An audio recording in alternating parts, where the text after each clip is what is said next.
riskid või kindlustad? Saadet toetab Eesti Kindlustusseltside Liit. Loe lähemalt kindlustame.ee. Tere, head vaatajad ja kuulajad, saatesari Riskid või kindlustad on taas eetris ja tänase saate teema on meil kaskokindlustus, võib siis öelda versus liikluskindlustus. Et mis nendel kahel tootel õieti siis vahet on ja võib ju tunduda sedaviisi, et tegelikult kõik me teame, mis vahet on kaskol ja liikluskindlustusel, aga tegelikult võin juba etteruttavalt teile julgelt lubada, et uut ja üllatavatki informatsiooni kindlasti tänases saates selles osas tuleb. Nii et tasub see saade lõpuni kuulata ja vaadata. Ja et ma siin üksi tarka nägu ei teeks ainult, siis on toredad saatekülalised meile siia stuudiosse tulnud. Seesami kindlustusosakonna juht Indrek Petter. Tervist! Tere! Ja Raul Mets, kelle ametinimetus on LHV kindlustuses sõidukikindlustuse riskiinsener. Tervist! Sain ma õigesti selle ametinimetuse nüüd öeldud? Said õigesti öeldud. Väga tore. Ma ei saa kiusatusele vastu panna, et ma küsin ikkagi kohe ära, et mis imeloom see riskiinsener on. Riskiinsener on siis meil LHVs selline inimene, kes toetab portfelli juhti, aitan teda igapäevases töös ja ise siis samuti tegelen erinevate kindlustusriskide hindamisega, seda nii kasko, liiklus, masin ja sõiduki pikendatud garantiikindlustuse teemadel ja samuti toetan siis erinevaid teisi üksusi, näiteks kahjukäsitlus, klienditugi, müügiosakond ja aitan nendel vastuseid formuleerida ja kindlustust müüa. No igatahes tundub, et väga õige inimene tänasel teemal vestlema. Kas teie juures on ka selline amet olemas nagu riskiinsener? Ütleme, ameti sisu poolest on tõesti selline positsioon. Ma tahtsin küsida, nimetused on nagu sellised loomingulised. Aga nimetused võib-olla on seltsiti natuke erinevalt, et seesama kindlustus on sarnase positsiooniga riskijuht, kes siis täpselt sarnaseid tööülesandeid täidab. Või siis riskidirektor, kõlaks veel paremini. No see on juba järgmine tase. Aga olgu, see ei ole tegelikult tänase saate põhiteema. Tuleme siis selle pealkirja juurde siiski tagasi, et tõesti liikluskindlustus ja kasko. No, sõidukite puhul kaks sellist põhilist toodet ju on. Ja nii nagu ma alguses ütlesin, et tundub, et mis siin ikka nüüd pikalt rääkida, et peaks ju enam-vähem olema vist teada. Aga võib-olla ei ole ka, nii et äkki räägimegi inimestele siis natuke see tausta lahti, et mis neil kahel asjal siis õieti vahet on? No ma ütleks, et võib-olla niimoodi hästi lihtsalt selgitatuna võiks olla siis see vahe selles, et kui me võtame ühe auto, et siis see auto võib ise katki minna või siis selle autoga võib sõites põhjustada kellegile kahju, on ta siis varakahju või isikukahju. Ja liikluskindlustus siis ongi Eestis kohustuslik, ta on vastutuskindlustuse liik ja tema siis kaitseb seda sõiduki nii-öelda juhti või valdajat selle eest, et kui ta peaks kellegile kolmandale isikule kahju põhjustama, et siis need kulud saavad hüvitatud. Ja kaskokindlustus nüüd siis on selle sõiduki enda nii-öelda vabatahtlik kindlustus. Ehk et kui see sõiduk siis ise läheb katki vastu, siis teist autot sõites liiklusõnnetuse käigus või ka kas või mõne loodusõnnetuse käigus, et siis sõiduki omanikule need sõiduki parandamise kulud hüvitatakse. Ehk et auto enda kindlustus ja siis vastutuskindlustus, kui sa midagi kuskil korraldad. Tundub, et tark oleks vist mõlemad peale teha siis endale või mitte endale siis, vaid enda sõidukile täpsemalt öeldes. Just, et mõlema riski kaitsmiseks on alati otstarbekas nii liiklus- kui kaskokindlustus teha. Kaskokindlustus muuseas on ka leasinglepinguga soetatud sõidukite puhul üldsegi kohustuslik ning mõlema kindlustusliigi olemasolul võid kindel olla, et kui saadki liikluses millegagi hakkama, juhtub mingi õnnetus, et siis ei pea täitsa oma rahakotti tühjendama minema peale siis kaskokindlustuse oma vastutuse tasumise. Ma kohe küsin selle ka ära, et me siin praegu rääkisime nagu sõidukitele tekitatud kahjust justkui, aga kahjuks või paratamatult mõnikord saavad ka inimesed ju ise vigastada. Et kas see liikluskindlustus kuidagi seda teemat ka nagu katab või mismoodi see on? Jaa, tegelikult kui nüüd võtta, et siis liikluskindlustus on oluliselt laiema kaitsega kui kaskokindlustus. Ja ka kindlustussummad, ütleme, siis on märkimisväärselt suuremad. Et liikluskindlustuse alusel hüvitatakse ka isikukahjud ja ütleme siis kõige suuremad kahjud sageli ongi kahjuks isikutega või inimestega seotud. Et noh, kuni sinnani välja, et töövõimetushüvitis elu lõpuni makstakse liikluskindlustuse alt, kui selline väga traagiline õnnetus peaks juhtuma. Ja kui sul ei ole liikluskindlustust ja oled põhjustanud avarii, siis olete enda nii-öelda rahakoti peal siis? Lõppkokkuvõttes oled enda rahakoti peal siis. Ehk et selles mõttes, kui võtta nüüd keskmist liikluskindlustusmakset, mis on seal 150 euro kandis, et siis et seda kindlustuskaitset nagu saab väga palju ja kindlasti ei tohiks jätta seda nii-öelda sõlmimata, kui liikluses osaleda mõne sõidukiga. Kuidas kaskoga selles mõttes on, et kui mul on kasko tehtud, kas siis kuidagi minu endale põhjustatud vigastused või asjad ka kuidagi kasko siis minule endale korvab? Ja, et see oleneb nüüd väga palju sellest, et millise kindlustuspaketi ja kindlustuskaitsed endale kaskokindlustusega peale sõlmid, aga Eestis nii mõnigi kindlustusselts pakub kaskokindlustusele ka lisakaitset, mis kaitseb siis reisijate õnnetusjuhtumi korral, et kui sõidukis viibinud inimesed saavad siis mingi liiklusõnnetuse või avarii tõttu vigastusi, siis on ka tegelikult võimalik kasko alt kindlustada siis justkui selles konkreetses sõidukis viibinud inimesed, et siin see loogika on sama, liiklusega kindlustad need inimeste kahjud, mis teisele inimesele põhjustad, aga selleks, et sõidukis viibinud inimesed oleksid kindlustatud, siis tuleb ikkagi kaskokindlustus teha ja vastav lisakaitse siis poliisile ka märkida. Korra küsin täpsustuseks selle asja üle, et kui mul on enda sõidukist kaasreisija, kas siis liikluskindlustus tema mingid võimalikke vigastusi või asju ka kuidagi käsitleb või katab või see on teine teema? Katab küll, et kolleeg mainis siin õnnetusjuhtumit aga kaasreisijad on seaduse mõttes kolmandad isikud, et neile kuuluvad siis kõik kahjud hüvitamisele. Et sõiduki juhi puhul on siis see erisus, et tema puhul hüvitatakse siis ravikulud üksnes, et töövõimetuse hüvitisi sõiduk põhjustanud sõiduki juhile ei hüvitata. Aga ravikulud siis ikkagi kaetakse ka tavalise liikluskindlustuse puhul? Tundub ju väga laia kaitsega toode olema, pole midagi öelda. Et kui võib-olla alguses jääb mulje, et kasko on võib-olla rohkem selline suurem või laiem asi, siis tundub, et hoopis see liikluskindlustus, mis on ju ka kohustuslik, on võimsam isegi. Just, ja võib-olla veel ära tuua, et varakahju puhul on siis kindlustus nii-öelda hüvitise limiit 1,3 miljonit Eestis ja isikukahjudel siis ligi 6,5 miljonit eurot. Märkimisväärsed summad. Jah. Aga me rääkisimegi sellest, et see liikluskindlustus on kohustuslik. Nüüd ma tean, et eelmise aasta lõpust võeti vastu teatud muudatused ja vähemalt minule endale oli seal päris mitu üllatust sees. Et äkki räägime nüüd natukese ka sellest, et millised sõidukid siis peab kindlasti selle liikluskindlustusega katma, mis seal siis muutunud on ja kas tõesti nüüd ütleme siis murutraktorid on vaja ka nüüd ära kindlustada, siis nagu mina olen aru saanud vähemalt nendest lugedes? Tõepoolest oled õigesti kuulnud, et eelmise aasta lõpus seaduse muudatusega võeti vastu siis otsus, et tuleb kindlustada ka registreerimata sõidukeid, kui nad mahuvad siis mingite piiride sisse.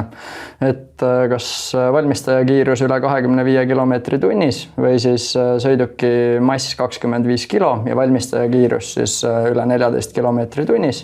Nende puhul läheb siis tarvis liikluskindlustuslepingut sõlmida, kui kasutad neid vahendeid siis avalikel teedel liikumiseks.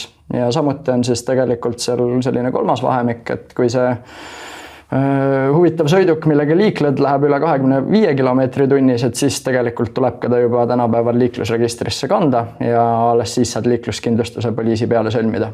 See tundub, et murutraktorit nüüd ostma minna, siis peab igaks juhuks küsima, et kui püss on.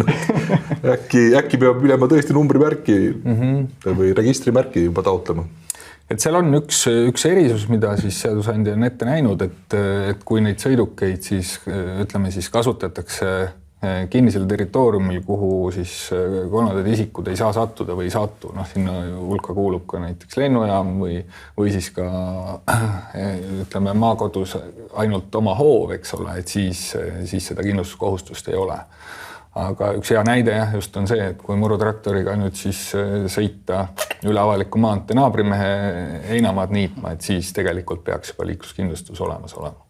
Ehk et see natukene saab selle järgi võtta, et kus siis seda sõidukit kasutatakse, et kui ta satub sellisesse avaliku liiklusega ruumi, et siis on see kindlustus kohustuslik. No igatahes tasub neid nüansse meeles pidada, sest et sa kunagi ei tea, millal sul nii-öelda see Murphy seadus ju kehtib meil kõigil, et tõesti korraks upsti üle tee minna ja oledki pattu teinud. Just. Aga see ei ole ka nii sama, et selles mõttes, et kui sa selle avaliku tee peale lähed ju, eks ole, siis võibki ju juhtuda midagi. Võibki juhtuda ja ütleme siis murutraktori kindlustus, küll täpselt ei tea, aga eeldatavasti on, ma tean meie hindasid, aga eeldatavasti on ikkagi natukene soodsam kui sõiduki kindlustus. Ja ma väga loodan, jah. Et muidugi sellest me saame minu meelest head vaatajad väga sellise populaarse teema, ma kujutan, et ma ei tea, kas on veel väga avastatudki, et need murutraktorid ja muud asjad ka. No me praegu teeme ühe näite, eks ole. Mis veel muutus eelmise aasta lõpust? Et töömasinad, kõik need tõuksid, kergliikurid, mis meil siin on, et üllatusena võib tulla ka, et osad rulad vajavad liikluskindlustust, et siin liikluses liigelda.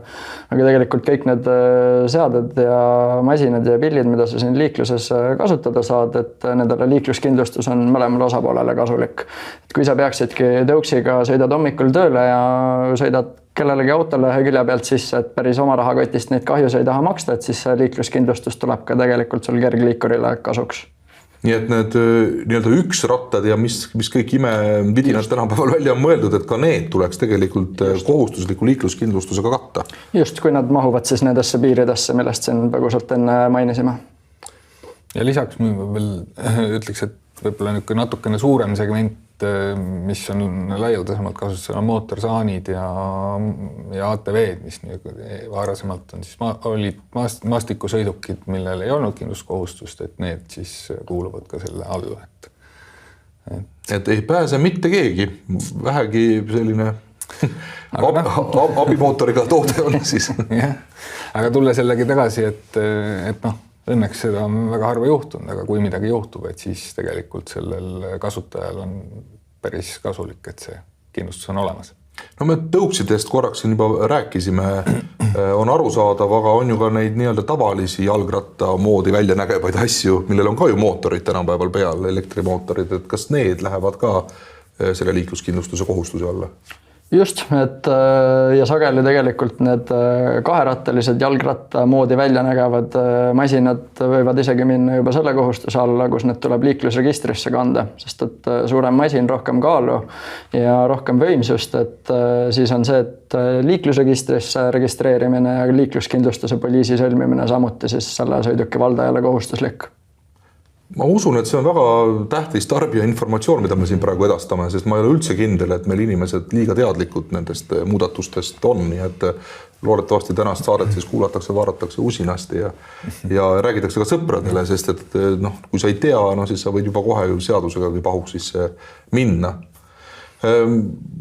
Töömasinatest ka veel ikkagi veel natuke see, et on ju olemas ka sellised murutraktorid, aiatraktorid, mitte nüüd päris suured jurakad, aga sellised vähe väiksemad. Need siis ka kõik, mis pahuvad nendesse piiridesse, mis me siin enne rääkisime. No sisuliselt küll jah, et need reeglid, nagu Raul ütles, on suhteliselt lihtsalt. Et räägime töömasinatest, tõstukitest, ladudes ringi sõitvatest, abi sellistest masinatest, eks ole. Ka need tuleb kindlustada, kuigi nad ju on nii-öelda kinnises. Tavaliselt sinna lao territooriumile ikkagi pääsevad näiteks kliendid kauba järgi või midagi sellist, et siis ta tegelikult on juba selline koht, kus siis ka kõrvalised isikud omavad ligipääsu.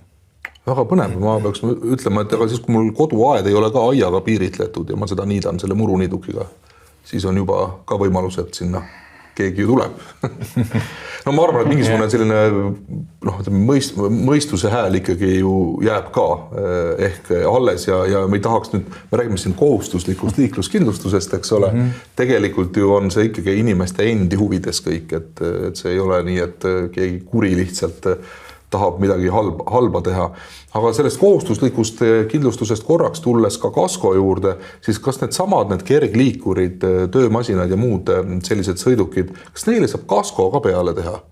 Kuigi nad ei ole ju registris, eks ole, ega midagi. No kaskokindlustuse toodet pigem ma ei ole kuulnud, et neile saaks teha, küll saab neid masinaid kindlustada teiste kindlustusliikide alt. Et töömasinatel võiks olla siis ongi selline masinakindlustus ehk CPM nime all kindlustoode kindlustusseltsidel olemas.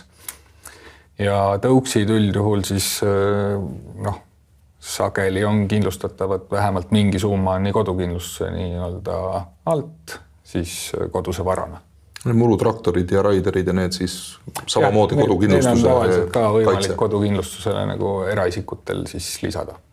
Kuidas teie praktikas on kujunenud välja, et kui teadlikud täna Eestis kliendid on, kas on ajas muutunud ka, et tullakse juba ja osatakse küsida neid erinevaid asju või kuidagi vaadatakse ainult seda kuumakset ja siis neid punkte, mis seal tegelikult siis kaetud on, nagu väga ei viitsita üldse nagu mõeldagi?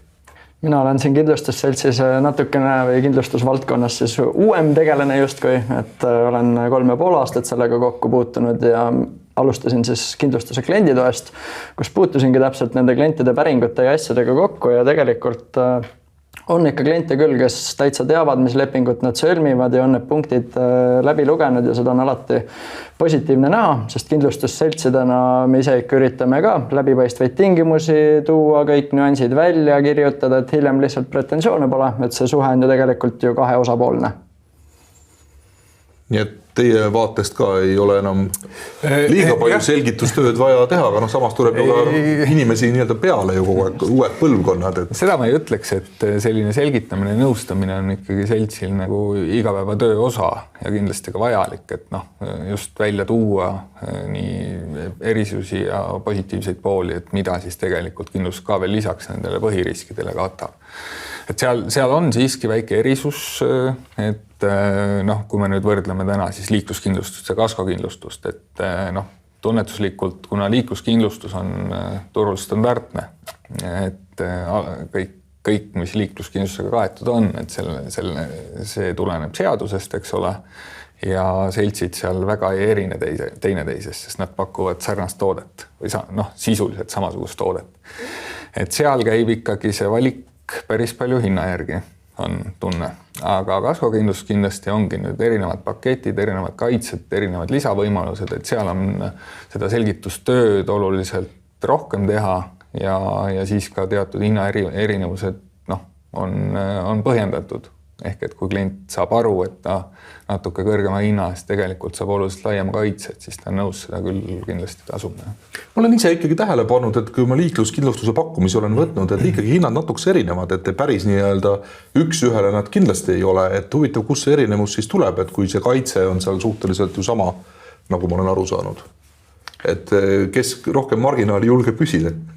Eks seal oleneb väga palju ka sellest, milline on siis selle kindlustusseltsi konkreetne riskiisu ja hinnastamisesse ju tegelikult võetakse arvesse päris palju erinevaid faktoreid. Et mis sõidukiga on tegemist, mis piirkonnas selle sõidukiga liigeldakse üldse, kes on kindlustusvõtjaks või vastutavaks kasutajaks pigem siis. Et kõik need nüansid lähevad arvesse ja selle osa pealt ongi kindlustusseltsidel erinevad tariifid, erinevad hinnastamise loogikad ja sealt ka see hinna erinevus tegelikult sisse tuleb. Aga igatahes ei pea nagu liiga palju muretsema siis selle, sest et seadustega on vist enam-vähem paika pandud, et mida see liikluskindlustus kohustusliku vormis siis täpselt tähendab.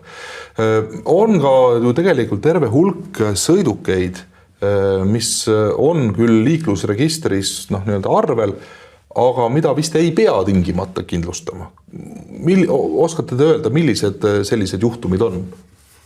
No seadusandja on ette näinud, et on teatud sõidukid on siis kindlustuskohustusest vabastatud ja eelkõige on nad siis riigi ja jõustruktuuride sõidukid, et Kaitsepolitseiamet, Politsei- ja Piirivalveamet ja mõned veel seal, et Kaitseväe sõidukid samamoodi. Huvitav, kui nad osalevad ka avalikus liikluses, et kui nendega nüüd siis mingisugune intsident juhtub, kuidas siis ütleme, mulle mõni Kaitseväe auto tahan sisse sõidab, eks ole, et kes mulle siis kahjud korvab, kui tal pole seda kohustuslikku liikluskindlustust? No see on riiklikult tagatud. Ahah, väga peen vastus. Et küll saab. Jah. Ei selge, ma lihtsalt igaks juhuks, et teinekord tean, kellest eemamale hoida.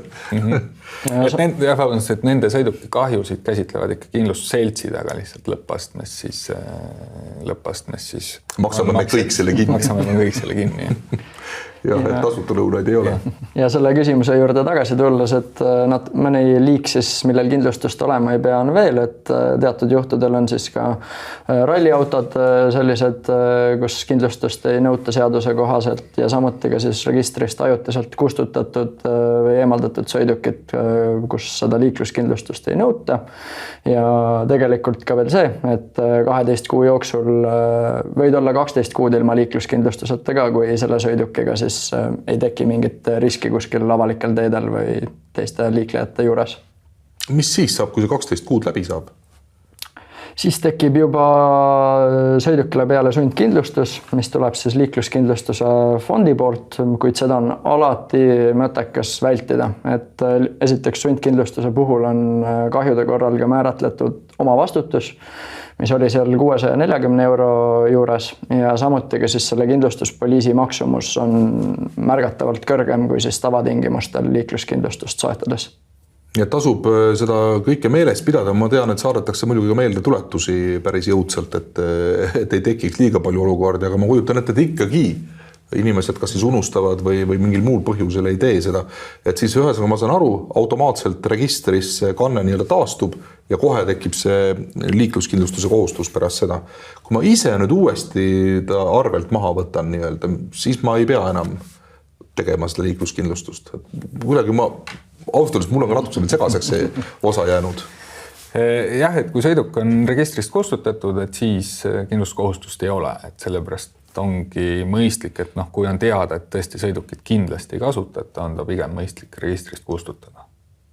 Ja kas seda saab teha nagu korduvalt või et ma jälle saab 12 kuud siis täis ja jälle pean maha võtma, siis ma saan aru? No kui ta on maha võetud, siis ta on maha võetud. Et see automaatselt keegi tagasi ei pane teda? Tagasi automaatselt ei teki, jah. Ma ei tea enam tänapäeva digimaailmas, mis üllatusi võib siin tulla, eks. Et võib-olla veel hea meeles pidada, et kui inimene ei tea, ei mäleta tõesti, mis seisus on, et siis tegelikult on registri kaudu võimalik seda kontrollida, kas ta on registris ja samamoodi on liikluskindlustusfondi kodulehel võimalik siis sõiduki registreerimismärgi järgi kontrollida, et kas sõidukil on kehtiv liikluskindlustus või ei ole.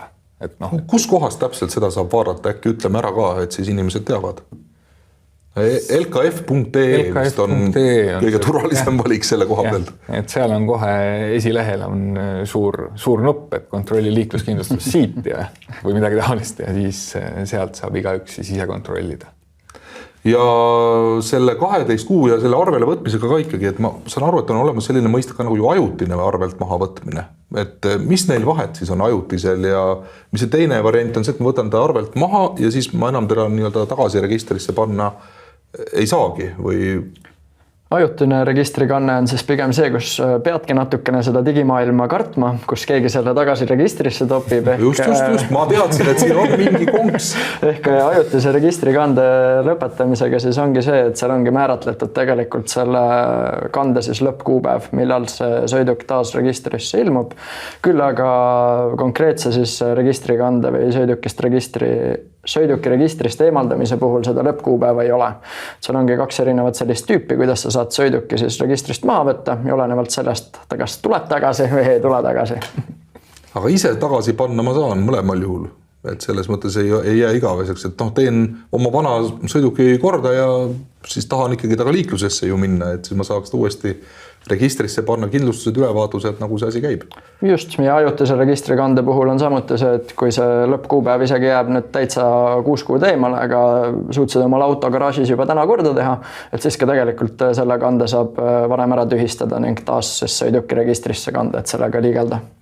Et üldine soovitus võiks siis ikkagi olla vist see, et kui tõesti sa tead, et ei kasuta seda sõidukit, lähtavas tulevikus vähemalt mitte, eks ole, siis tasub ta ikkagi sealt registrist maha võtta. Et siis on kuidagi süda rahul. Just. väga hea, ühe teema tahaks veel tänases saates isiklikultki teada saada, mis puudutab mootorrattaid, kuna kevadine aeg meil praegu, eks ole, siis olete kindlasti isegi märganud, et on jälle nad suurema hooga hakanud tänavatele tulema, kuigi võib-olla ma ei tea, kas see jahedapoolsem kevad või mingid muud põhjused, aga mulle nagu tundub, et sel aastal on kuidagi natuke see nagu vähem neid näha, aga see võib-olla ainult tundub niimoodi. Igal juhul kaherattalised asjad välja aetakse. Mismoodi selliste hooajaliselt kasutatavate sõidukitega nüüd kindlustuste vaates need asjad on? Et sõidan suve ära loomulikult liikluskindlustus peal, tegelikult ju ta talvel, ütleme 9 kuud praktiliselt ju ma ei sõida taga. Et kas ikkagi peab siis terve aasta see kindlustus peal olema või on kuidagi võimalik siis teistmoodi?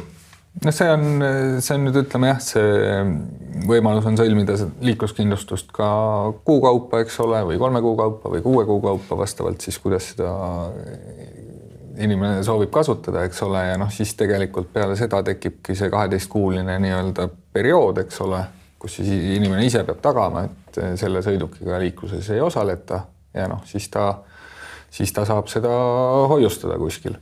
Ja ütleme siis, kui 6 kuu pärast uuesti kasutusele võtta, et siis see 12 kuud ei ole veel täis, et siis tegelikult ei pea inimene rohkem midagi tegema.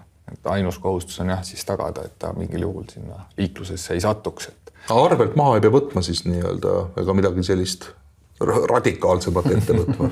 Siis ei ole tarvis jah, kui sa iga aasta selle sõidukiga ikkagi liikled, et nagu kolleeg mainissin, et see 12 kuu reegel ikkagi kehtib, et 12 kuud võib sellel kindlustus pealt maas olla. Küll aga kui näiteks jätad 2 aastat juba vahele, et siis on tõepoolest tarvis see sõiduk sealt registrist maha võtta. Ja tegelikult need hooajalised kindlustused ei puuduta ainult mootorrattaid, vaid neid liike on siin palju, kes peidab oma autot soola eest siin talviti või on mingid autoelamud või sellised sõidukid, et ka nendega tegelikult ei liigeldagi siin talvistel perioodidel ja Eestis meil seda sooja on ka vähe. Ehk siis ongi hästi mõistlik valida siis enda kindlustuskaitse ulatus, ehk näiteks teedki 3 kuuks endale liikluskindlustuse poliisi, sest ei ole ju mõtet aasta jagu seda kohustust maksta, kui sul see auto niikuinii 9 kuud garaažis seisab. Seda on hea teada, et mul natuke see on ka ise otsustamise vabadust jäetud siin üha rohkem reguleeritud maailmas või vähemalt mulle tundub sedasi, et neid seaduseid ja reegleid on päris palju ja katsu sa siis kõike tunda ja ikkagi see lause ju kehtib, et see seaduse mittetundmine ei vabasta sind vastutusest, eks ole. Kas järelhaagised peavad ka olema liikluskindlustusega kaetud? Selles mõttes nad ise ei liigu ju, et nad peavad ikkagi olema ju kindlustuskohustus neil on olemas jah, et tõsi see risk, et nad ise suudaks suuremat sorti kahju põhjustada on väike, aga siiski ta on olemas, et kõige võib-olla. Ma võiks öelda, et kui te näiteks TikToki või Facebooki videoid vaatate, siis seal neid nii-öelda ise liikuvaid järelhaagiseid on terve hulk. Alles hiljuti nägin lihtsalt ühte, kus kordamööda läks tõstuk minema ja siis käru minema ja siis jälle vastupidi, et oli tükk tegemist seal nii, et kui ta kuidagi ikkagi liikuma pääseb ja kuhugi otsa veereb, et siis tegelikult see on kindlustusjuhtum, et selle tõttu siis on ka seal kindlustuskohustus jah, et tõsi, kui ta on auto või veoki taga ehk ole veetav, et siis need kahjud kuuluvad selle sõiduki kindlustuse alt hüvitamisele isegi kui käruga kuhugi otsa tagurdada. Ja ma tahan, et täna saaks kõik väga peensusteni teada, et mis peab või mis ei pea, et siis küsin igaks juhuks kõik asjad ära. Ja sellist juhtumit küsin ka, et mina võin olla ju hästi hoolas ja õigesti käituda ja mul see, ma ei tea, mootorratas, mopeed, mis iganes seisab ilusti garaažis ja siis tuleb tore sugulane külla ja arvab, et võib sellega minna liiklusesse, sest et kus tema teab, kas see on kindlustatud või ei ole. Et on selliseid juhtumeid ette tulnud teie praktikas või on see minu fantaasia ainult praegu siin? Selliseid juhtumeid tuleb aeg-ajalt ikka ette, et need põhjused nüüd siis kas ei teadnud või ei viitsinud kontrollida või siis öeldi, et on, et ega seda lõpuni ei tea, eks ole. Aga kui me räägime sellest, et sõidukitega, millel ei ole kehtivat kindlustuslepingut, kahju põhjustatakse, et siis seda tuleb ikkagi ette piisavalt sageli, et võiks olla nagu harvem. Mis siis saab, kui niimoodi minnakse liiklusesse, et ega üks asi on see, kui sa vist siis õnnetuse põhjustad, siis oled sa ise vastutav ja enda rahakoti peal kogu kahjude hüvitamise mõttes, aga trahvi saad ka vast, kui vahele jääd. Jah, et seal on nagu 2 mõõdet, et kui nii-öelda vahele jääd politseile ilma liikluskindlustuseta nagu liiklemisel, et siis kindlasti saab trahvi. Aga kui nüüd põhjustada kahju, et siis kehtib selline reegel, et liikluskindlustuse siis hüvitise kannatanule ja kahju käsitleb siis ja hüvitise maksab see selts, kelle siis viimati oli liikluskindlustus, kus sellel sõidukil siis viimati oli liikluskindlustus. See aeg kehtib siis ka 12 kuud, et kui selle sees kahju põhjustatakse, et siis kindlustusselts siiski hüvitab, kuid tõsi on, et pöördub siis täies ulatuses selle nõudega kas siis selle sõiduki juhi või siis isiku poole, kellel see kindlustamise kohustus oli nii-öelda. Mulle tundub seda juttu kuulates, et on päris palju meil Eesti riigis tehtud selleks, et siis see kannatanu kaitse oleks võimalikult tagatud. Et ei tekiks seal neid olukordi, kus siis ta jääbki ilma abita. Jah, just, et see tegelikult ongi liikluskindlustuse mõte, eks ole, et arvestades erinevate sõidukite massi ja kiirust, et siis neid päris suuri kahjusid on võimalik põhjustada, et kui me räägime, et siis kannatanu oma, nii nagu ta ongi kannatanu, eks ole, et tema ei peaks siis peale, ütleme, rahalises mõõtmes vähemalt saaks endale siis piisava kompensatsiooni, et jätkata, et loomulikult kõike ei ole võimalik rahas mõõta, et kõik ei saa tagasi võtta. Ma korraks küsin natukese üldisema sellise huvi pärast ka, et kuidas teie praktikast lähtudes te näete, et see tänane seadusandlus, mis puudutab teie maailma, on see täna juba selline tõesti väga hea, võib-olla mingit peenhäälestust vajab või on mingeid suuremaid murekohti ka, mida võiks seadusandja pisut veel mõelda? Eks laias laastus ma arvan, et seis Eestis on üpriski hästi võrreldes siis teiste riikidega, võib-olla siis natukene kaugemalt just, et siin lähiriikidel on suht sarnased tavad need. Küll aga kannatanu kaitsed ja kannatanu õigused on väga hästi meil kaetud, et nagu siin eelmise jutu käigus välja tuligi, et raha saab kannatanu igal juhul kätte, olenemata sellest siis, kas sellel ilma liikluskindlustuseta kahju põhjustajal seda raha kuskilt võtta on või mitte. Ja eks neid kohti ikka on, kus midagi saaks muuta, aga nii palju kui on inimesi, on ka arvamusi, et üldises seisus ma ütleks, et päris hästi on. Kas need eelmise aasta lõpumuudatused, millest meil täna päris põhjalikult juba siin juttu oli, mõni inimene kindlasti võib isegi süvenemata natuke see kurta, et jälle toimub see ülereguleerimine, väga moodne sõna, eks ole, viimasel ajal. On see siis ülereguleerimine või olid need vajalikud muudatused? Ma arvan, et ei olnud ülereguleerimine, et kui me tuleme täpselt selle juurde tagasi, et see on kõik kannatanud või potentsiaalsete kannatanute kaitseks, et kui panna ennast sinna situatsiooni, eks ole, et sinul endal on kahju põhjustatud, et siis selle põhjustaja käest ise seda raha kätte saada on ikka oluliselt keerulisem kui siis kindlustusseltsiga suhelda. Ja üldiselt sellise seadusandluse selle poole tulles, et ma ütleks võib-olla teise vaate, et täna Eesti kindlustusturg käitub suhteliselt sarnaselt, ma ütleks, kahjude hüvitamisel ja on väga kliendisõbralik, et ma arvan, niisugune 10 või 15 aastat tagasi oli see pilt võib-olla teine, et täna ma arvan, et kõik, kes kindlustust omavad, võivad olla päris kindlad, et tegelikult nad on heades kätes. No seda on ju rõõm kuulda. Siia saate lõpuossa üks teema veel siiski, mida võiks äkki natukese lahti seletada, et siin on kindlasti ka mingeid muutusi toimunud, et peaks ütlema, et minul kindlustusega viimati ütleme liiklusõnnetuse mõttes oli väga ammu tegemist ja siis oli küll minu meelest selline olukord, kus sa kõigepealt otsisid pool tundi pastakat, siis järgmised pool tundi seda blanketti ja siis sa järgmised pool tundi joonistasid neid autosid kuidagi, sul pidi väga selline kunstianne olema ja kogu selle aja ei liigutatud neid selle väikse pleki mõlkimise teinud masinaid, mis tähendas, et ummikud olid väga, väga hullud kogu selle aja juures. Kas täna on midagi muutunud? Ja, täna ma ütleks, et see seis siin meie digimaailmas on väga hea, et need lahendused siis liiklusõnnetusest teatamisest on päris mugavaks tehtud.